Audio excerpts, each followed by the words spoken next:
He came to the coast to outrun memories that had the persistence of tides. For Elias Thorne, the memories were not ghosts. They were worse. They were meticulously detailed after-action reports filed in the archives of his mind, each one a testament to a single, catastrophic failure. He had traded the arid dust of a forgotten war for the ceaseless damp of the Pacific Northwest, hoping the salt and the rain could scour him clean. His world had shrunk to the size of a rented cabin, a worn Eberly stock half-track pack, and the steady, silent presence of the German shepherd at his side. The dog, Jaeger, was a veteran too, his muzzle gone to gray, his movements measured with the economy of a professional who was never entirely off duty. He was not a pet. He was a partner, the last remaining member of a team of two.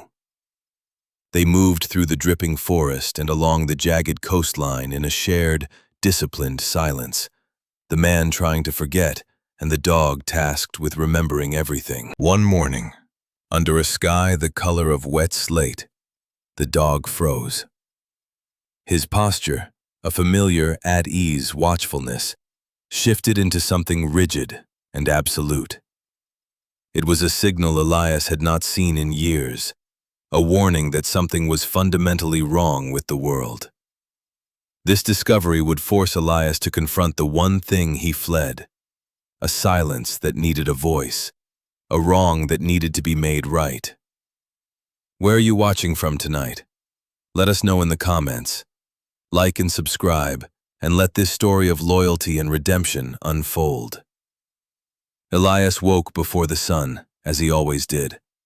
The habit was etched into his nervous system, a relic of a life where the moments before dawn were the most dangerous.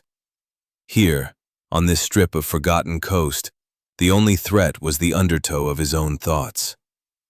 He swung his legs out of the cot, his bare feet meeting the cold pine floorboards of the cabin. The air was thick with the scent of damp earth, salt, and the faint, resinous perfume of the wood stove, now just a bed of pale embers. He moved with a quiet efficiency, dressing in the near dark, a faded red plaid flannel shirt, olive cargo pants, thick wool socks. His hands, scarred and capable, went through the motions with an automaticity that left his mind free to drift. It always drifted to the same place. The heat, the shimmering air over the tarmac, the weight of the gear, the impossible angle of a brother's head against the Humvee's shattered window. He had made a call. The objective over the man. Protocol. The right decision according to the manual. The one that let him sleep at night. Just not well. He shook his head, a small, sharp movement to dislodge the image. He pulled on his worn leather boots, the ones that had been resoled 3 times, and grabbed the olive field jacket from the hook by the door. It was his uniform, the armor for his self-imposed exile. Outside, the world was a symphony of grays. The fog was a living thing, rolling in from the Pacific, muffling sound and swallowing the horizon. It clung to the Sitka spruce and Douglas firs that crowded the edge of his small clearing, their needles heavy with moisture that dripped onto the mossy ground with the slow, irregular rhythm of a leaking faucet. Jaeger was already at the door, his tail giving a single, controlled thump against the frame. He didn't whine or bark. He simply waited, his intelligent brown eyes fixed on Elias. He was a creature of immense patience, a silent confederate in this quiet life. "All right, boy," Elias murmured, his voice rough from disuse. He clipped the worn leather leash to Jaeger's collar, a formality more than a necessity. The dog would never stray more than a few feet from his side unless commanded. They stepped out into the chill. The cold was a clean, sharp sensation, a welcome anchor to the present moment. It was real. Unlike the memories, which felt more real, but were untouchable, unchangeable. Their morning ritual was always the same. A patrol, he called it in his mind. They followed a narrow game trail that wound down from the cabin towards the cliffs overlooking the ocean. The path was slick with wet leaves and dark soil, but Elias moved with a practiced, sure-footed grace. He noted the small changes in the landscape, a fallen branch, the tracks of a deer, a new patch of chanterelles pushing up through the duff. It was a habit from his old life, assessing the environment, cataloging the baseline so any deviation would stand out. Jaeger moved just ahead, a shadow in the mist. He wasn't sniffing randomly like a normal dog. His head was up, his ears swiveling, sampling the air. He was working. Always working. The bond between them was forged not in backyards, but in the crucible of deployment. They had learned to communicate without words, through the subtle shift of weight, the angle of a head, the rhythm of breathing. Elias trusted the dog's instincts more than he trusted most people. Jaeger had no agenda beyond the truth of his senses. They reached the cliff edge.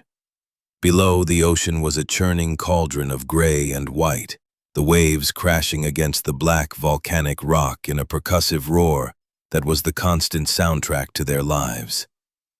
The salt spray rose to meet them, coating Elias's face, beading on his short-cropped hair and the fabric of his jacket. He checked his watch, a heavy steel military-issue model. 6:15. The tide was going out. The rhythm of the water was the only calendar he kept anymore.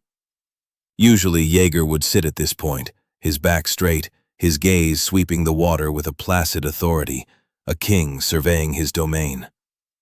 Elias found a strange, dry humor in the dog's perpetual seriousness. He sometimes felt Jaeger was judging his form, the way he scanned the horizon, and finding it wanting. But this morning was different. Jaeger didn't sit. He remained standing, his body tense, his nose pointed north, up the coastline. A low, almost inaudible rumble started deep in his chest. It wasn't a growl of aggression, but of deep, profound unease. Elias went still. He laid a hand on the dog's back, feeling the tightly coiled muscles beneath the thick fur. "What is it, bud?" Jaeger's head turned slightly, his gaze fixed on a point shrouded in the thickest part of the fog bank. There was nothing there but mist and the suggestion of distant, jagged rocks. But the dog was adamant. His breathing changed, becoming shallow and rapid. He was processing information that Elias couldn't access. It was a scent, maybe, carried on the strange currents of the morning air. A scent that didn't belong. Elias trusted the dog. He had seen this behavior twice before. Once it had preceded the discovery of an IED hidden in a culvert.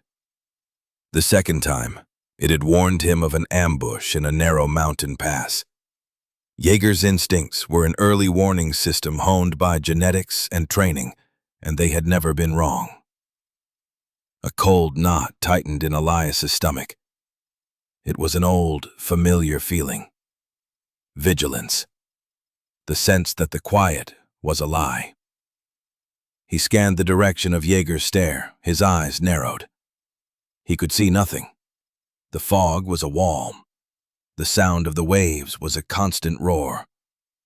But for the first time in months, the solitude of the place felt less like a comfort and more like a vulnerability. Something was out of place, and in Elias's world, things that were out of place were dangerous until proven otherwise. The mountain, the ocean, the very air seemed to hold its breath, waiting. The past he had tried to bury was a dormant seed, and he felt, with a certainty that chilled him to the bone, that the rain was starting to fall. For another 10 minutes, they stood there. A man and his dog, two statues carved from watchfulness, staring into the gray void. Elias didn't push. He let the dog work. Jaeger's unease did not subside. If anything, it solidified into a kind of grim certainty. Finally, the dog took a hesitant step forward, then another, pulling against the leash. It wasn't the eager pull of a dog wanting a walk. It was the determined, focused movement of a specialist with a job to do. Elias unclipped the leash. "Show me," he said, his voice a low command. Jaeger didn't bolt. He moved with purpose, trotting along the cliff edge, heading north. He navigated the treacherous terrain with an unnerving confidence, his paws finding purchase on slick rock and mossy earth. Elias followed, his own senses now on high alert. The easy rhythm of their morning patrol was gone, replaced by the tense cadence of a tactical movement. The world had changed. Or perhaps it had been this way all along, and he had simply been allowed to ignore it until now. The fog began to thin slightly, not enough to reveal the horizon, but enough to give shape to the monstrous black rocks that formed the coastline, teeth bared against the sea. And far out, on the very edge of visibility, was a dark finger of land, a place he'd only ever seen as a smudge in the distance. It was toward this spit of land that Jaeger was leading him. The walk along the coast was a negotiation with the land. The game trail disappeared, forcing them onto the beach, a treacherous expanse of smooth, sea-worn stones that shifted underfoot. The going was slow. Elias's ankles protested, but he moved with a steady, ground-eating pace, his eyes not on his feet, but on the dog ahead. Jaeger was relentless. He picked his way through the maze of driftwood logs, some as thick as a man's torso, bleached white and worn smooth by the relentless churn of the surf. The air was thick with the smell of salt, kelp, and something else. A faint, acrid tang that pricked at the back of Elias's throat. It was the scent of rust, of old, decaying metal. Low tide had exposed a narrow causeway of rock and sand that led out to the spit of land he had seen from the cliffs. It was a place the locals called the Needle's Eye, a treacherous crossing that was only passable for an hour or two on the lowest tides. The rest of the time, it was a maelstrom of conflicting currents. As they approached, the source of Jaeger's focus became clear. On the far side of the causeway, silhouetted against the brightening gray sky, stood the skeletal ruin of a lighthouse. It was an old one, long decommissioned. It looked like a broken bone jutting from the earth, its lantern room shattered, its ironwork bleeding rust down its stone face. Most people ignored it, a relic of a dead era. But Jaeger was not most people. He didn't even glance at the tower. His attention was fixed on the jumble of rocks and tidal pools at its base. Without hesitation, the dog started across the causeway. The footing was perilous, the rocks slick with a film of green algae. Elias followed, his boots slipping, his hands braced for a fall. The roar of the waves was louder here, the water surging through channels on either side of them. It was a place that felt temporary, borrowed from the sea. One misstep, one turn of the tide, and it would reclaim the path without a second thought. Jaeger stopped abruptly beside a deep tidal pool. The water within was surprisingly clear, a small, captured piece of the ocean. The dog didn't look into the water. He began to paw insistently at the wet sand and pebbles at its edge. It was a controlled, specific action. He wasn't digging for fun. He was indicating. Elias knelt beside him, his knee sinking into the cold, wet ground. "What have you got?" he asked, running a hand over the dog's tense back. Jaeger whined softly, a sound of frustrated urgency, and pawed again at the same spot. Elias looked closer. At first, he saw nothing but stones and broken shells. Then his eyes caught it. A sliver of color that didn't belong. Not the green of algae or the black of rock or the white of shell. It was a dull, corroded, brassy yellow. He dug his fingers into the grit, the cold seeping into his knuckles. He worked the object free. It was a coin, larger than a quarter, heavy in his palm. It was thick with verdigris, but as he rubbed it with his thumb, faint details emerged. On one side, an embossed anchor and a series of letters. On the other, a lighthouse, but not the one that stood before them. This one was stylized, idealized, with rays of light beaming from its lantern. Around the edge were words, too worn to read. This was different. This was not a random piece of flotsam. It had weight, history. It felt deliberate. He looked from the coin in his hand to the ruined tower. Jaeger, his job done, sat back on his haunches, his breathing evening out. He looked at Elias, then at the lighthouse, then back at Elias. The message was clear. Here. It starts here. Elias stood up, pocketing the strange coin. He scanned the base of the lighthouse. The foundation was a massive construct of cut granite blocks designed to withstand the worst the Pacific could throw at it.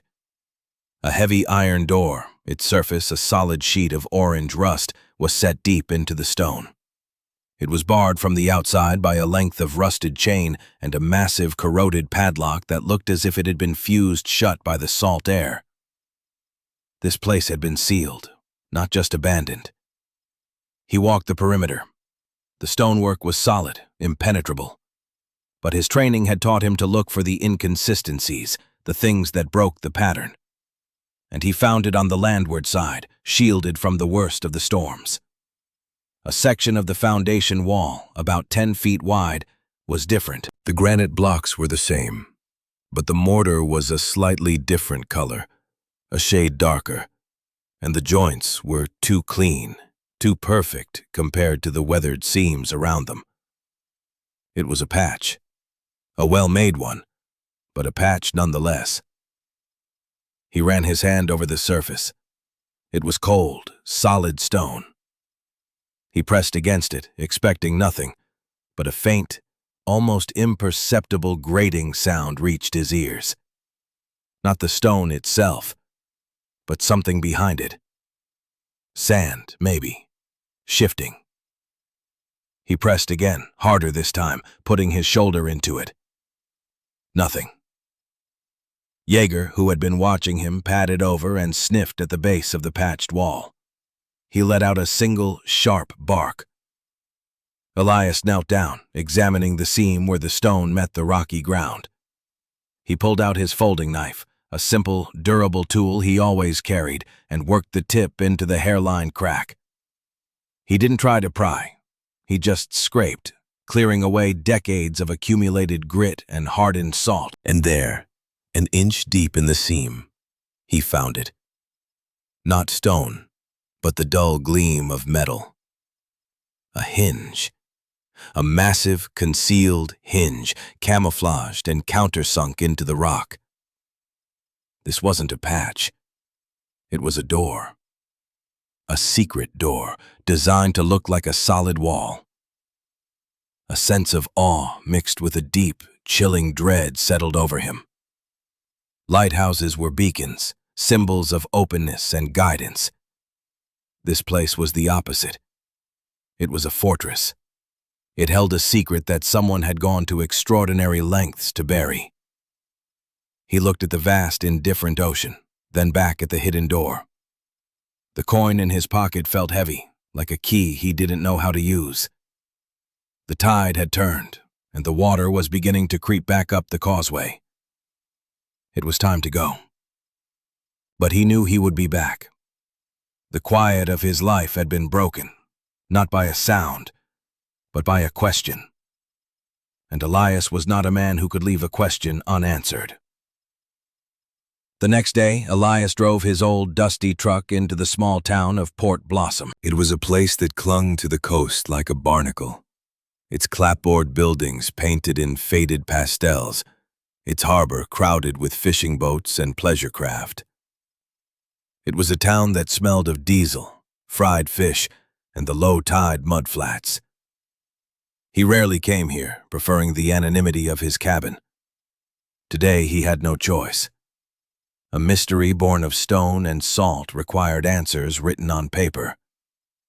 He parked in front of the county courthouse, a stolid brick building that looked out of place among the more weathered wooden structures. He felt a familiar unease being in town, surrounded by people. He was used to the quiet scrutiny of trees, not the casual glances of strangers. He pulled the collar of his field jacket up and kept his head down as he walked up the steps. The county clerk's office was a quiet, dusty space that smelled of old paper and floor wax. A tall, spare woman in her late 50s stood behind a high wooden counter, sorting through a stack of files. She had sharp, intelligent eyes behind a pair of reading glasses and graying hair pulled back in a severe bun. She looked up as he entered, her expression neutral, professional. This was Sarah Jenkins, the gatekeeper of the county's recorded history. "Can I help you?" she asked, her voice crisp and no nonsense. Elias stepped up to the counter. He placed a heavy coin he had found on the polished wood. "I'm looking for information on the old lighthouse out on the Needle's Eye," he said. "Anything you have. Decommissioning records, property deeds, surveys." Sarah Jenkins picked up the coin, her eyebrows raising slightly. She turned it over in her long, capable fingers. "Haven't seen one of these in a long time. They gave them out at the dedication ceremony, back in the 40s. She looked at him, her gaze assessing. "That lighthouse has been derelict for 50 years. Why the sudden interest?" "I'm just curious," Elias said, his voice flat. It was a lie, but it was the only currency he had in a world of strangers. She held his gaze for a long moment, as if trying to read the redacted files of his past. He didn't flinch. He just waited. Finally, she seemed to come to a decision. She nodded slowly. "Curiosity is a valid reason. Most people out here are curious about how to get away, not what's already been left behind." She pushed the coin back toward him. "The property records for federal decommissioned sites are in the archives. It'll take some digging. The files are old. Paper, not pixels." "I have time," he said. She led him to a back room, a library of the forgotten. Shelves stretched to the high ceiling, crammed with heavy, cloth-bound ledgers and cardboard boxes tied with string. The air was still and cool. Sarah pointed him to a section marked Coastal Properties, 1940 to 1970. "It'll be in there, if it exists." She left him alone, and for that, he was grateful. He spent the next 3 hours immersed in the dry, rustling world of official documents. He found the original deed, a 1942 transfer from a local family to the United States government for the purpose of navigational aid and coastal defense. He found work orders for the construction, lists of materials, payroll for the stonecutters. Then he found the decommissioning file from 1971. It was thin, almost cursory. It stated the lighthouse was obsolete due to modern radar and GPS technology and was to be sealed and abandoned. But tucked into the back of the file, misfiled and forgotten, was another document. It was a survey map from 1972, a year after the official decommissioning. It was stamped with a classification he recognized. Nav Sec Obs / Project Kraken. It was a ghost from his own world, a designation for a clandestine naval observation project. The map showed the lighthouse, but it also showed a detailed schematic of a lower, subterranean level, the level accessed by the hidden door. The survey was signed off on by a private contractor, Orion Maritime Engineering. The name meant nothing to him, but it snagged in his mind. He needed more than deeds and maps. He needed context. He thanked Sarah Jenkins, who simply gave him a curt nod, a silent acknowledgement of a shared respect for due diligence. He left the courthouse and walked 2 blocks to a small, cluttered bookstore called the Salty Dog. The sign creaked in the sea breeze. Inside, the shop was a labyrinth of towering stacks of books, the air thick with the scent of aging paper and brewing tea. An older man with a wild mane of white hair and a thick, woolly sweater sat at a desk, hunched over a large, leather-bound volume. This was Dr. Alistair Finch, a retired maritime historian who had chosen to spend his golden years surrounded by the stories he loved. Elias approached the desk. "Doctor." Finch. The historian looked up, his eyes bright with intellectual fire. "That's me. Unless you're from the library, in which case I still have 3 days on that copy of Jane's Fighting Ships." Elias smiled, a rare, fleeting expression. "I'm not from the library. I had a question. About a naval project, codenamed Kraken." Finch's eyes widened. He sat up straight, his entire demeanor shifting from leisurely academic to focused expert. "Project Kraken? Good heavens. Where did you hear that name?" That was a whisper, a rumor, a Cold War ghost story. Part of the sound surveillance system, but on a smaller, more clandestine scale. The idea was to use existing coastal structures, lighthouses, fish processing plants, anything with a plausible cover, to house hydrophone arrays and listening posts. They were looking for Soviet subs trying to sneak into the Strait of Juan de Fuca. Elias felt the pieces clicking into place. So the lighthouse on the Needle's Eye would have been a perfect location. Finch finished, his excitement growing. Isolated, self-sufficient, with a plausible reason for existing. Manned by a single operator most likely. A keeper. A lonely, vital job. They would have been Navy, but out of uniform. Ghost personnel. If something happened to them, they would just disappear from the books. The historian leaned forward, his voice dropping. The project was shut down abruptly in the early 70s. The official reason was budget cuts. But the rumor was, they heard something they weren't supposed to hear. Something that had nothing to do with the Russians.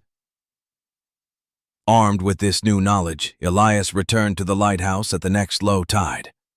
This time he was prepared. He carried a small pry bar and a heavy-duty flashlight in his pack. Jaeger trotted ahead, a confident guide returning to the scene of his discovery. At the hidden door, Elias used the pry bar not as a lever, but as a scraper. He worked it into the seam at the bottom, clearing the channel of the concealed hinges. Then he moved to the other side. There was no visible lock, no handle, but his fingers, tracing the almost invisible seam, found it. A small, recessed hole, no bigger than his thumb, plugged with hardened clay to match the surrounding rock. He dug out the plug. Inside was a simple, square indentation, a keyhole for a tool, not a key. It was a standard military T-wrench socket.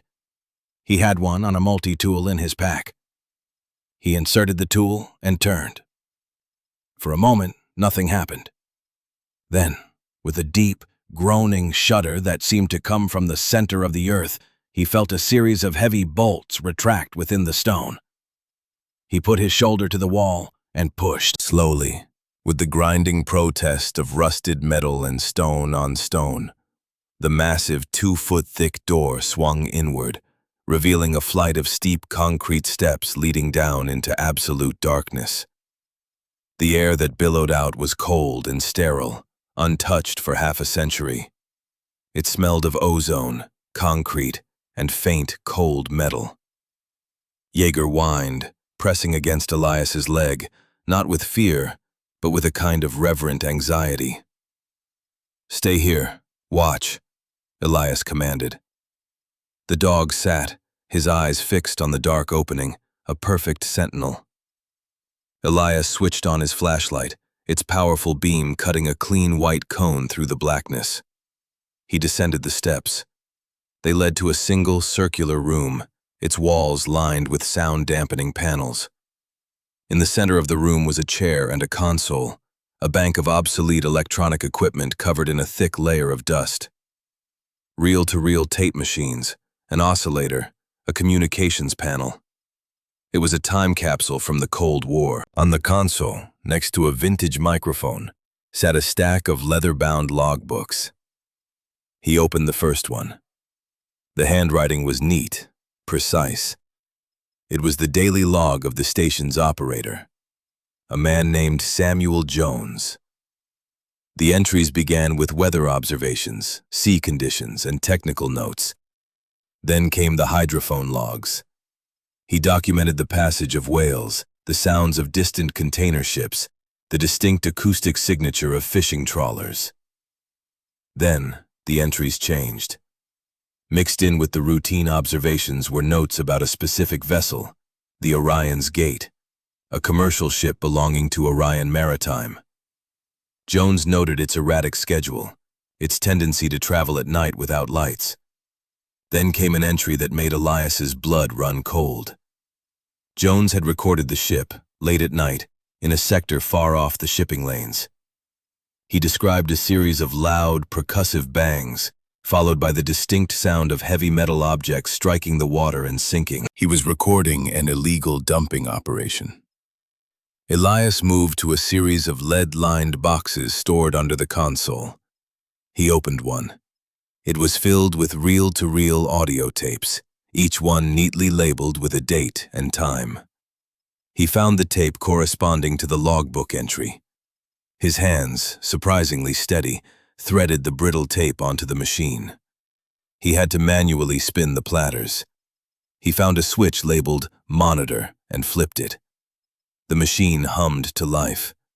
He put on a pair of oversized headphones that were hanging on a hook.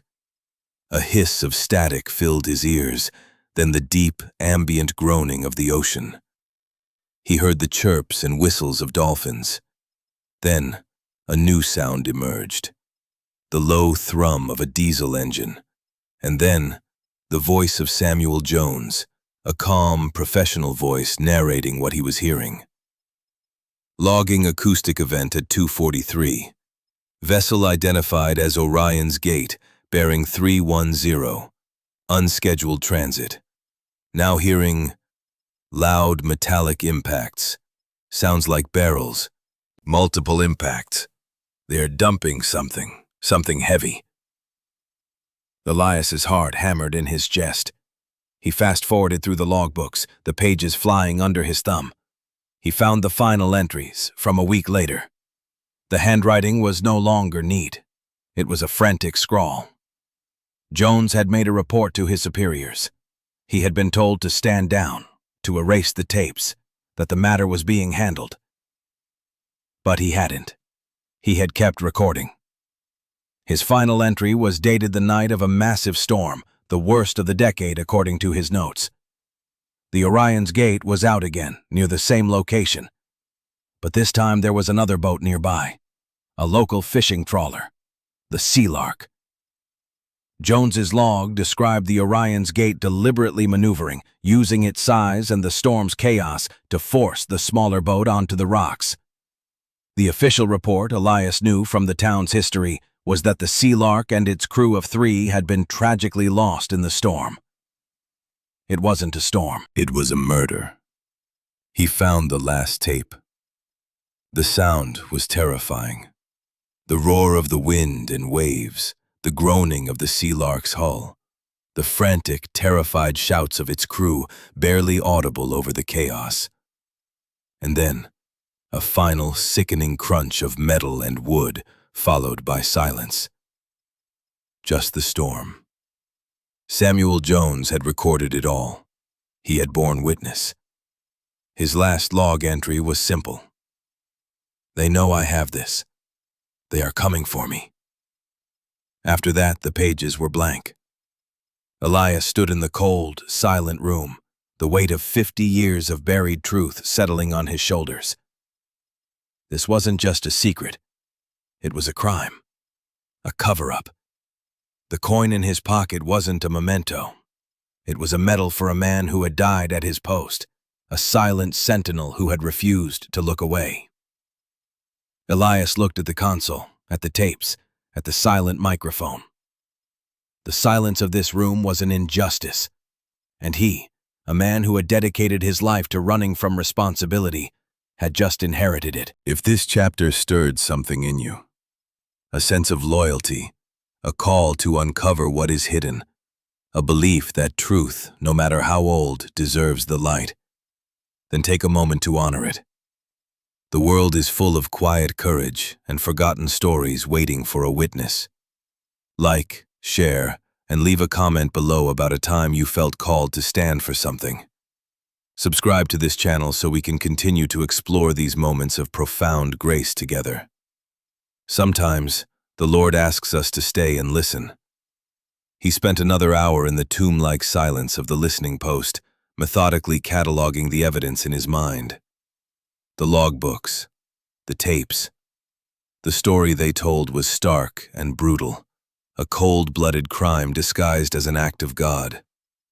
He carefully replaced the logbooks and the tape, leaving everything exactly as he had found it. This was a scene to be preserved, not disturbed. His training took over, the ingrained discipline of a man accustomed to handling sensitive material. He was no longer just a wanderer. He was the custodian of a crime scene. As he climbed the concrete steps back into the world of light and air, the contrast was jarring. The sky had cleared to a brilliant crystalline blue. The sea, which had been a turbulent gray, was now a deep sapphire, sparkling under the sun. The beauty felt obscene, a cheerful mask hiding the dark truth below. Jaeger was still sitting exactly where he had left him, a statue of loyalty. The dog rose as Elias emerged, sniffing his hands, his clothes, as if trying to smell the history he had just touched. He seemed to sense the change in the man, the burden. "Let's go, boy," Elias said, his voice quiet. He swung the heavy stone door shut. It settled into its frame with a deep, resonant boom, and the hidden bolts slid home with a series of satisfying clicks. The secret was safe again. For now. They made their way back across the causeway. The tide was coming in faster now, the water swirling around their ankles. Elias felt a new urgency. This was no longer a personal journey of discovery. He was on a clock. The name from the survey map, Orion Maritime, echoed in his mind. A company that powerful, that had covered up a murder for 50 years, would not leave such a loose end unsecured forever. They must have records.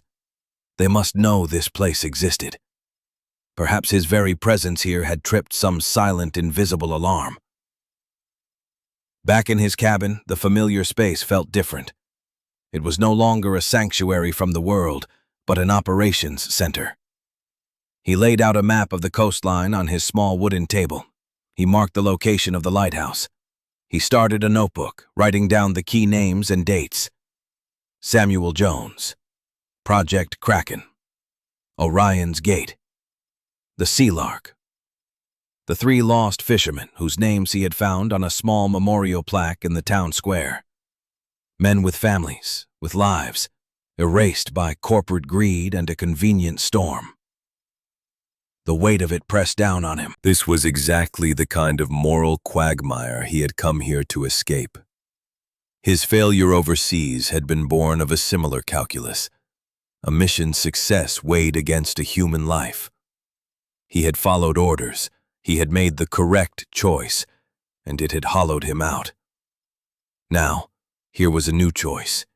He could walk away. He could reseal the tomb, throw the coin into the sea, and retreat back into his silent, anesthetized life. No one would ever know. The secret would be safe with the sea and the dead. He looked at Jaeger. The dog was lying on his blanket by the cold stove, his head on his paws, watching Elias with an unwavering gaze. There was no judgment in those eyes, only a deep, abiding knowing. The dog had led him to this. The dog, in his simple, incorruptible way, had presented him with a choice. It was as if the animal itself was a vessel for some older, more profound justice. To walk away now would not just be a betrayal of Samuel Jones and the crew of the Sea Lark. It would be a betrayal of the one living creature on earth he still trusted. He made his decision. He would not run this time. He would stay. He would be the voice for the silence.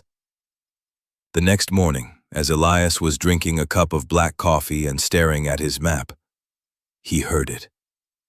The low thrum of an engine. It wasn't a fishing boat. The sound was too smooth, too powerful. He went to the window. A sleek, modern cabin cruiser was anchoring in the cove about a half-mile down the coast. It was white and chrome, a slash of wealth against the rustic backdrop. A small inflatable Zodiac was being lowered from its side. Elias felt his stomach clench. They were here. He watched through his binoculars. 2 men got into the Zodiac. One was just a deckhand. The other was a man in his late 40s, dressed not in coastal gear but in a tailored blazer, expensive-looking trousers, and leather deck shoes. Even from a distance, he projected an aura of effortless authority and money. He had neat, dark hair and a calm, composed posture. The Zodiac sped towards the shore, heading directly for the path that led to the Needle's Eye. Elias moved quickly. He pulled on his jacket and boots. He told Jaeger to stay, a command the dog obeyed with a low whine of protest.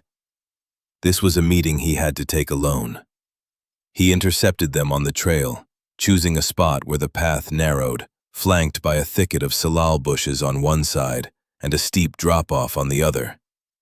He didn't hide. He simply stood in the middle of the path, waiting. The man in the blazer came around the bend and stopped, not with a start, but with a smooth, controlled halt. He hadn't been surprised. He had been expecting someone. His eyes, a cool, intelligent blue, swept over Elias, taking in the field jacket, the military bearing, the unyielding stance. He smiled, a polite, frictionless expression that didn't reach his eyes. "Good morning," the man said, his voice calm and pleasant. "Quite a remote spot to find someone. I'm Harrison Cole. I represent Orion Maritime Solutions." Elias just nodded. He didn't offer his own name. He remained silent, letting the man fill the space. It was a technique he had learned long ago. The person who talks first often gives away the most. Cole's smile tightened fractionally.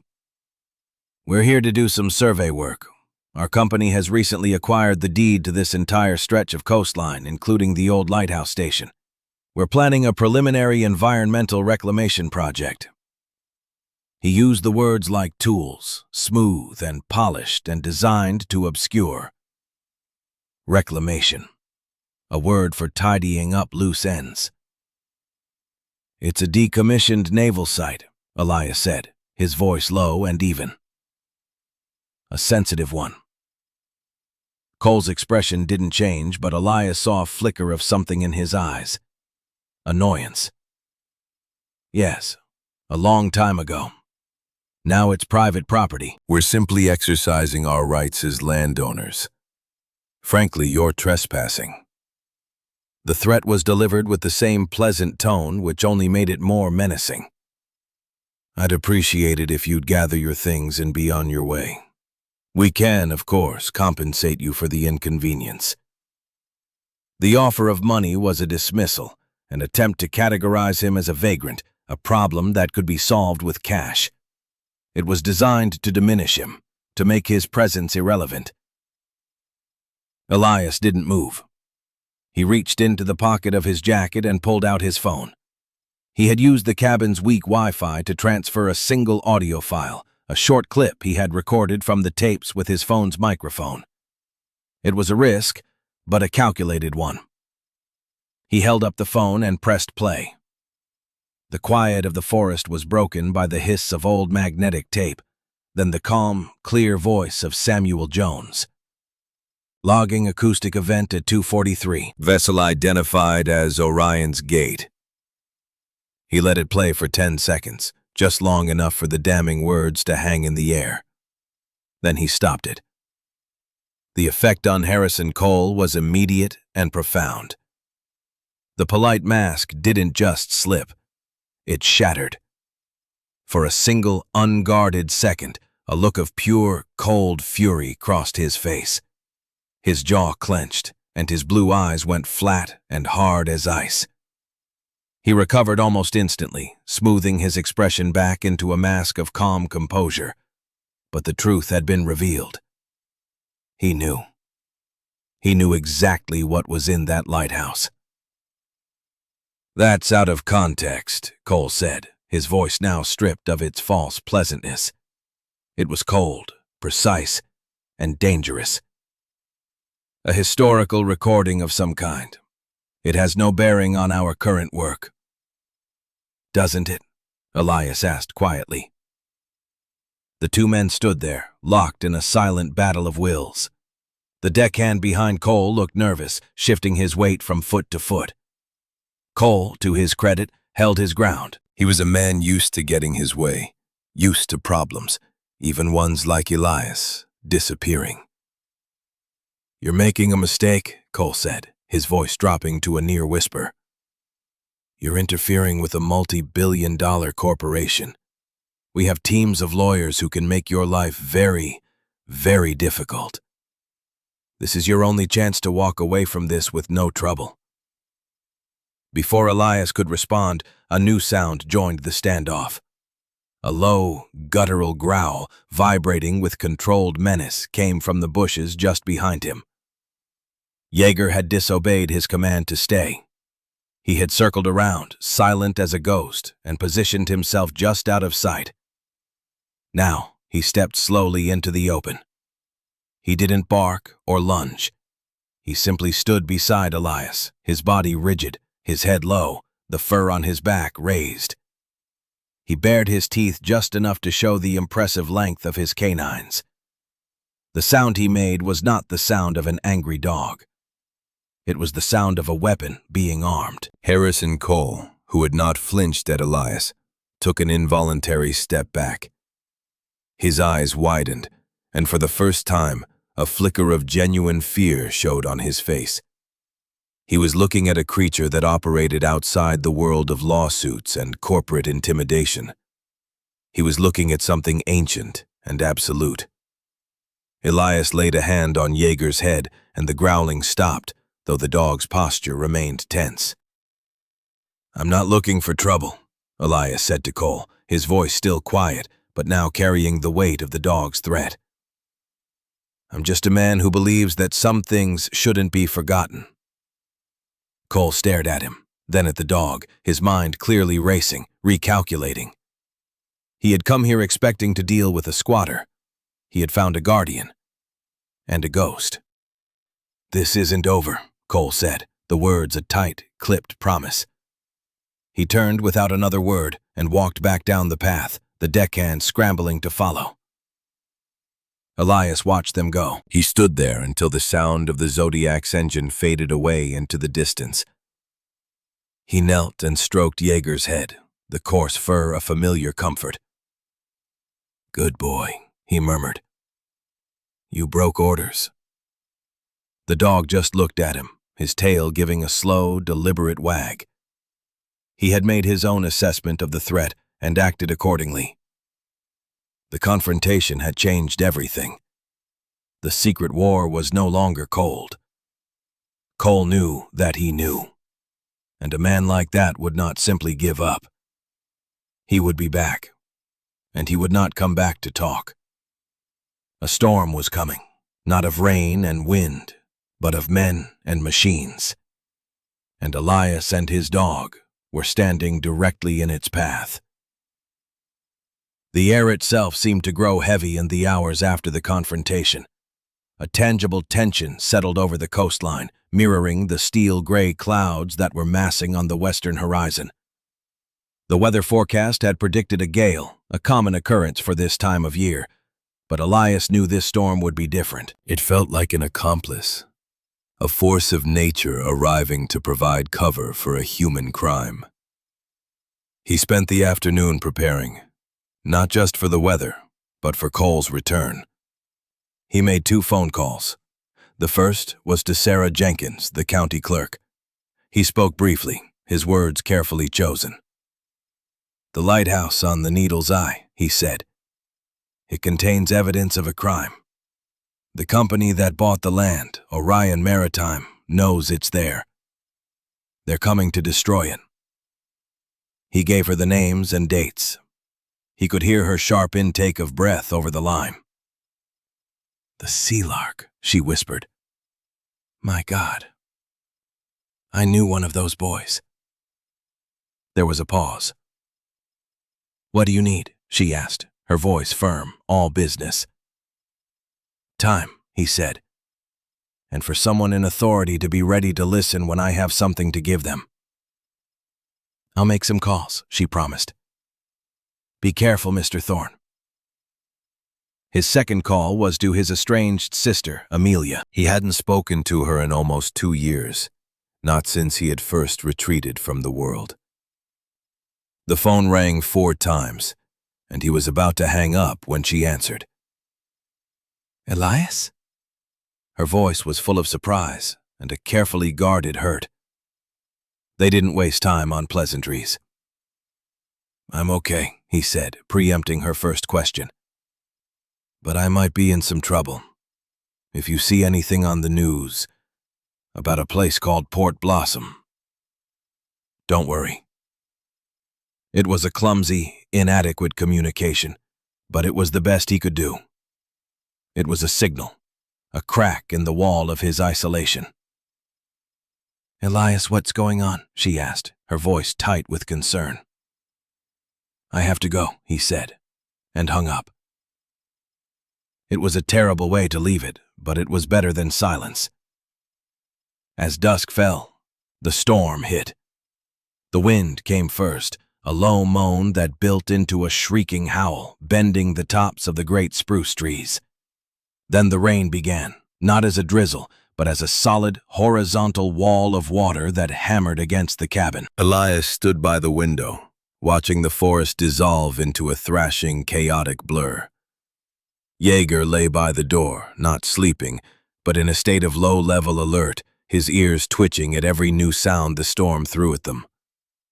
Through the roar of the wind, Elias heard it again. The engine. Louder this time. He grabbed his binoculars. It wasn't the sleek cruiser from before. It was a larger, more industrial-looking vessel, a workboat, battling its way through the churning seas towards the cove. It was equipped with a heavy-duty crane. Cole wasn't coming back with lawyers.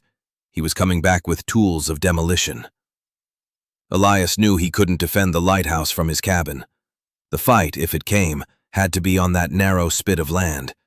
It was the only defensible position. "Let's go, boy," he said. Jaeger was on his feet instantly. Elias shrugged on his pack, which now contained his flashlight, the pry bar, a medical kit, and a length of climbing rope. He pulled on his jacket, zipped it to his chin, and stepped out into the teeth of the gale. The journey to the causeway was a battle. The wind tore at him, trying to rip the breath from his lungs. The rain, driven by the gale, felt like needles on his exposed skin. Branches, ripped from trees, flew through the air like projectiles. He and Jaeger moved as one, heads down, pushing through the maelstrom. The forest, usually a place of peace, had become a zone of chaos and violence. When they reached the coast, the scene was apocalyptic. Mountainous waves, their crests glowing with a ghostly phosphorescence, crashed against the cliffs, sending plumes of spray 100 feet into the air. The roar was deafening, a physical pressure on his chest. The causeway to the lighthouse was already half submerged, a torrent of white water rushing over the rocks. It was now or never. "Come on!" he shouted over the storm. He plunged into the churning water, Jaeger right at his heels. The current was powerful, tugging at his legs, trying to sweep him off his feet. He used his hands to brace himself on the slick rocks, his knuckles scraping raw. The water was shockingly cold. They fought for every foot, man and dog, a desperate lunging scramble against the power of the ocean. They made it to the other side, collapsing onto the higher ground at the base of the lighthouse, soaked and shivering. The workboat was closer now, its powerful floodlights cutting through the rain-swept darkness.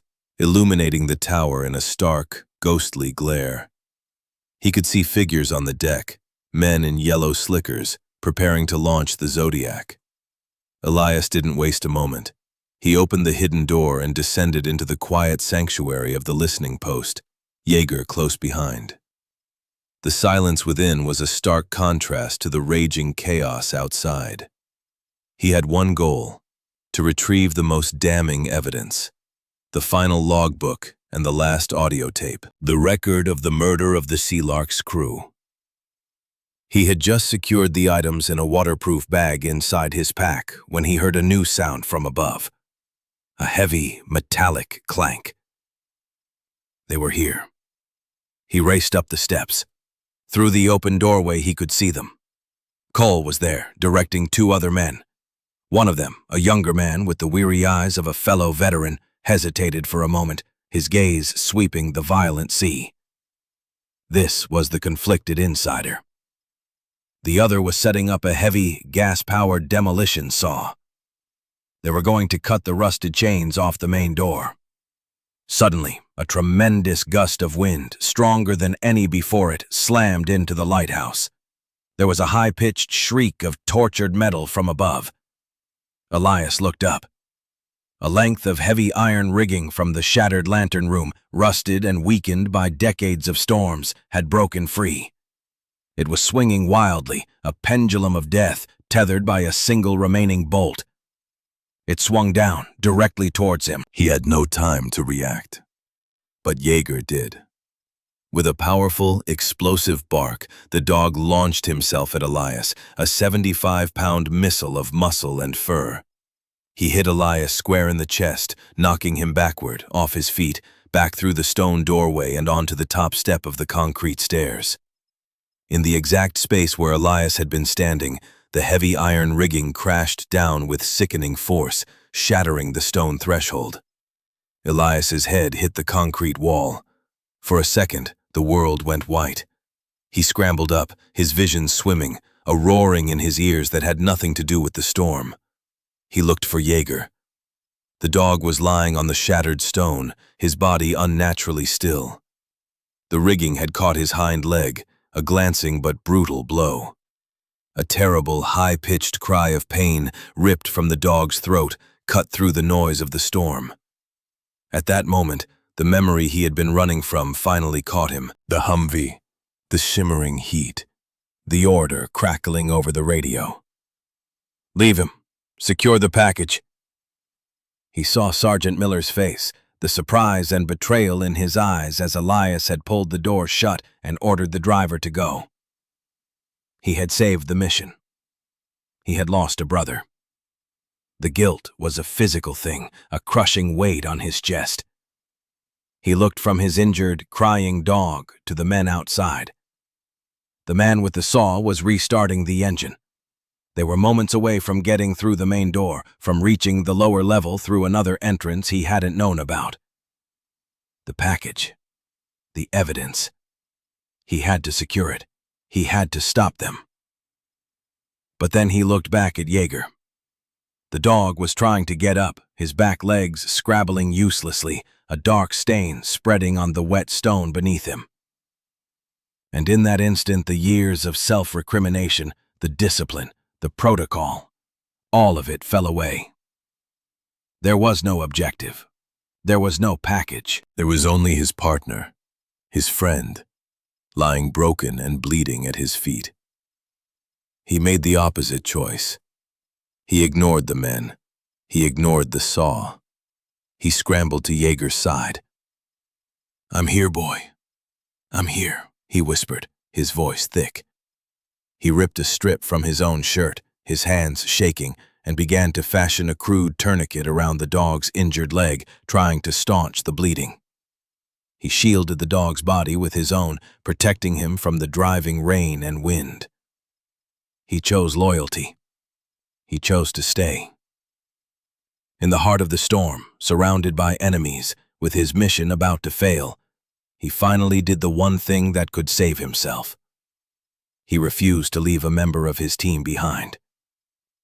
From across the small clearing, the young veteran working for Cole watched. He saw the saw sputter and die. He saw the big, quiet man ignore them completely, his entire world shrinking to the form of his injured dog. He saw the raw, desperate tenderness of the man's hands as he worked to save his animal. The young man looked at the rage on Cole's face, then back at the scene of quiet, profound loyalty. He made his own choice. He fumbled with the fuel line of the demolition saw. A mistake, a slip of the hand in the storm. The saw would not be restarting tonight. Then, turning his back to Cole, he pulled a small satellite phone from his pocket and punched a single preset number. The call was short. "It's happening," he said. "He needs help." The storm broke with the dawn. The wind died down to a whisper, and the rain softened to a gentle mist. The sky, washed clean, was a pale, fragile blue. The world was unnaturally quiet. The only sound, the rhythmic sigh of the waves on the shore, a sound of exhaustion and release. Elias sat on the floor of the listening post, his back against the cold concrete wall.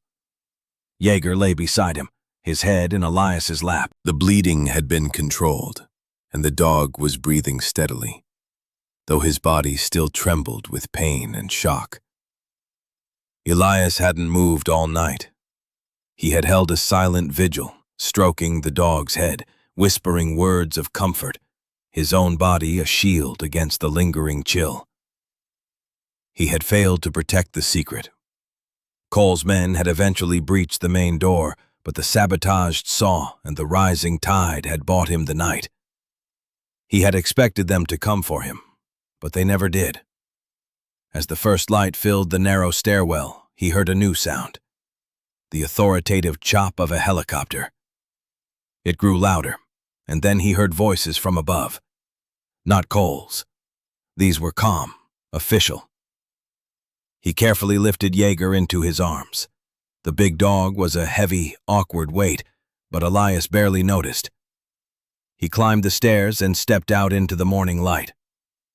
The scene was one of controlled, quiet activity. Harrison Cole and his men were standing by their useless Zodiac, flanked by 2 uniformed Coast Guard officers. Cole's face was a mask of cold, impotent fury. The young veteran who had made the call stood apart, talking quietly to a woman in a state ranger's uniform. It was Sarah Jenkins. She saw Elias and walked over, her expression a mixture of relief and grim determination. Her eyes went to the injured dog in his arms. "Is he?" "He's alive," Elias said. "He needs a vet." "One is on the way," she said, nodding towards the helicopter that was now landing on a flat stretch of rock nearby. "We got the call. From one of his own men, can you believe it? And from me. They didn't know which one to believe, so they sent everyone." She looked over at Cole. "He's claiming this is all a misunderstanding, corporate salvage rights. But the oral evidence you mentioned, that changes things. We're securing the site as a potential crime scene." The words washed over Elias. It was over. The tide had turned. His single act of choosing loyalty over the objective had, in some strange, miraculous way, achieved the mission after all. The veterinarian, a kind-faced woman, quickly and gently took charge of Jaeger, administering a sedative and carefully splinting his leg for transport. As they loaded the dog onto the helicopter, a car pulled up on the far side of the now exposed causeway. A woman got out. She was tall, with dark hair, her face etched with worry. His sister, Amelia. She walked towards him, her steps hesitant at first, then quickening. She didn't say anything. She just reached him and put her hand on his arm, her grip firm, grounding. He looked at her, really looked at her, for the first time in years. He saw the shared history in her eyes, the worry, the love he had held at arm's length. "I was worried," she said, her voice soft. "I know," he replied. And in those 2 words, a bridge was built across years of silence. Later that day, As officials in hazmat suits began the slow, painstaking work of cataloging the contents of the listening post, Elias stood on the cliffs overlooking the sea. The logbooks and tapes of Samuel Jones were being carefully bagged and tagged as evidence. The story of the Sea Lark would finally be told. The names of the 3 fishermen would be cleared of the shadow of a simple accident and given the dignity of being victims of a crime. Amelia stood beside him. "What will you do now?" she asked. It was a question he hadn't let himself consider. His future had been a gray, undefined fog, just like the coast. But now, something had shifted. The weight in his chest, the one he had carried for so long, felt lighter. He had faced the ghost of his failure and chosen a different path. He had stayed. He looked out at the old, battered lighthouse. It was no longer just a ruin. It was a monument, a testament to a man who had done his duty, even when it cost him everything. "I think," Elias said, the words feeling new and strange in his mouth, "I'll stay. There's a good vet in town, and I hear they're always looking for volunteers for the search and rescue team." He looked at his reflection in the lens of his binoculars, and for the first time in a long time, he didn't turn away. 3 months later, the autumn sun cast long shadows across the coast. The air was crisp and clean. Elias stood on the cliff edge, the same spot where their journey had begun. The lighthouse on the Needle's Eye was no longer a ruin. A team of historical preservationists was at work, stabilizing the stone, repairing the ironwork. It was being designated a National Historic Site, a memorial to the lost crew of the Sea Lark and to the silent operator who had been their sole witness. Beside him sat Jaeger. The dog's leg had healed, leaving him with a slight limp that only added to his dignified veteran's bearing. His muzzle was a little grayer, but his eyes were bright, his posture alert. He was, as always, on duty. He nudged his head under Elias's hand, a quiet demand for affection that was now freely given. Elias was different. The haunted, watchful tension in his shoulders was gone, replaced by a quiet calm. He still wore the olive field jacket, but it seemed less like armor now, and more like a comfortable old friend. He was volunteering with the county's search and rescue team, his skills, once used for war, now repurposed for saving lives. He spoke to his sister every week. He was no longer in exile. He was home. He looked out at the vast expanse of the Pacific, the water glinting under the afternoon sun. He had come here to be swallowed by the silence, to let the ocean and the fog erase him. But the silence had a voice, and it had called to him through the instincts of a loyal dog. It had asked him to bear witness, to accept a burden, to make a choice. He had chosen not to run, but to stay, and in doing so had found a peace he thought he had lost forever. The sea no longer felt like an ending, a place to disappear.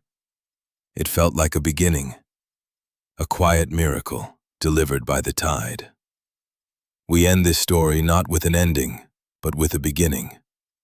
Elias came to the water's edge seeking to lose himself, but God, in his infinite and often mysterious wisdom, sent him a guide with 4 paws and a loyal heart to help him find himself instead.